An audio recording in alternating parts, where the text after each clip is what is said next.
श्री सीताराम।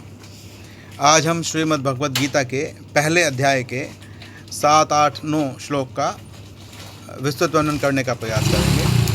वैसे इन श्लोकों में बहुत कुछ अधिक वर्णन करने के लिए है नहीं, फिर भी जितना हमारी बुद्धि में आएगा और जितना कर पाएंगे उतना हम करने का प्रयास करते हैं। अस्माकं तु विशिष्टा ये तान्निबो द्विजोत्तम नायका मम सैन्यस्य सन्यातं तान् ब्रवीमि मे। तो यहाँ पर दुर्योधन कहते हैं, हे द्विजोत्तम, यानी कि ब्राह्मणों में श्रेष्ठ गुरु द्रोणाचार्य के बारे में वो बोल रहे हैं। वो कह रहे हैं कि हमारे पक्ष में भी बहुत से योद्धा हैं जो प्रधान हैं, आप उनको समझ लीजिए। आपकी जानकारी के लिए मैं उनके नाम बतलाता हूं जो मेरी सेना के नेता हैं। अब यहाँ पर ये बात अपने सेना के नेताओं के बारे में क्यों बता रहे हैं? क्योंकि जबकि जो गुरु द्रोणाचार्य हैं वो तो उस सेना के वयोवृद्ध हैं और आचार्य हैं, और वहाँ पर जितने भी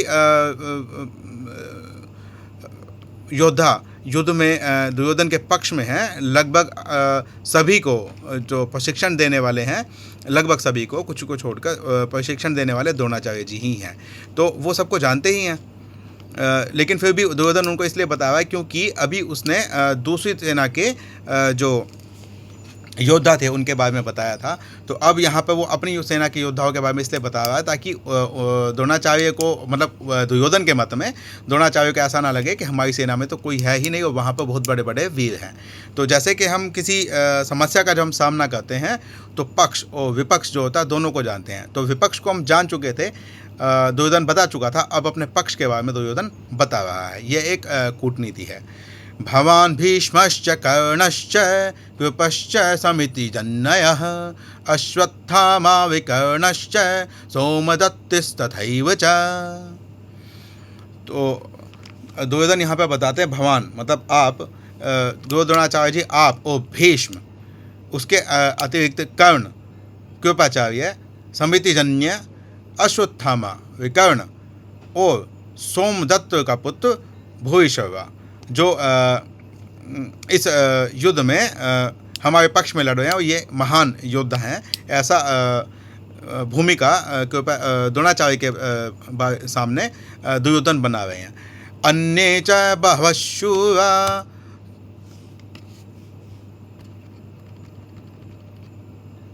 अन्ये च बहवः शूरा मदर्थे त्यक्तजीविताः नानाशस्त्रप्रहरणाः सर्वे युद्ध विशारदाः। और यहाँ पर दुर्योधन कहते हैं कि अन्य भी ऐसे बहुत सारे शूरवीर हैं जो मेरे लिए अपने जीवन का त्याग करने के लिए भी तैयार हैं, और वो अनेक प्रकारों के शस्त्रों से सुसज्जित हैं और युद्ध कौशल में, वो सभी युद्ध कौशल में बहुत ही चतुर और बहुत ही महापराक्रमी हैं। अब यहाँ पर एक प्रश्न निकलता है कि दुर्योधन यहाँ पर कह रहा है कि मेरे लिए अपने जीवन का त्याग करने के लिए खड़े हैं। युद्ध में कभी भी कोई अपने जीवन का त्याग करने के लिए नहीं खड़ा होता है।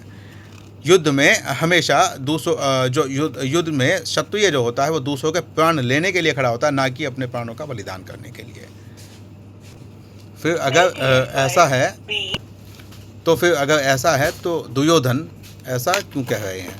दुर्योधन ऐसा इसलिए कह रहे हैं कि अपने जीवन, क्योंकि जीवन जो होता है मनुष्य के लिए सबसे अमूल्य वही होता है दुर्योधन के मत में। वैसे तो जो साधु पुरुष होते हैं उनके लिए धर्म भी जीवन से अधिक मूल्य होता है, लेकिन दुर्योधन के पक्ष में क्योंकि वो अधर्म वाला है तो वो जीवन को ही सत्य मानता है, जबकि धर्म में जो होता है साधु पुरुष होता है वो जीवन को कुछ भी नहीं मानता है। तो इसीलिए दुर्योधन यहाँ पर ये कह रहा है कि जीवन का त्याग करने के लिए खड़े हैं, कि जो कि सबसे अमूल्य है उसका त्याग करने के लिए खड़े हैं।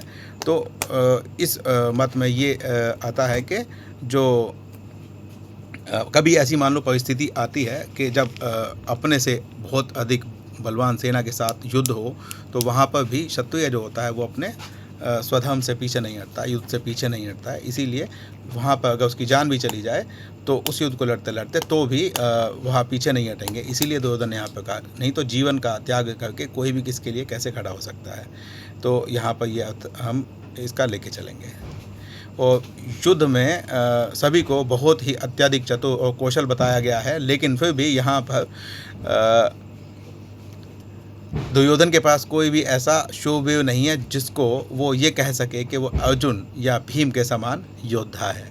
क्योंकि अगर ऐसा होता तो वो यहाँ पर जरूर बोलते, जैसा कि उन्होंने पिछले पांडवों के पक्ष के सेनाओं का जब वर्णन किया था तो वहाँ पर उन्होंने कहा था कि यहाँ पर जो ये योद्धा हैं वो भीम और अर्जुन के समान युद्ध कौशल में निपुण हैं। तो यहाँ पर उसके पास ऐसा कुछ नहीं है। श्री सीताराम।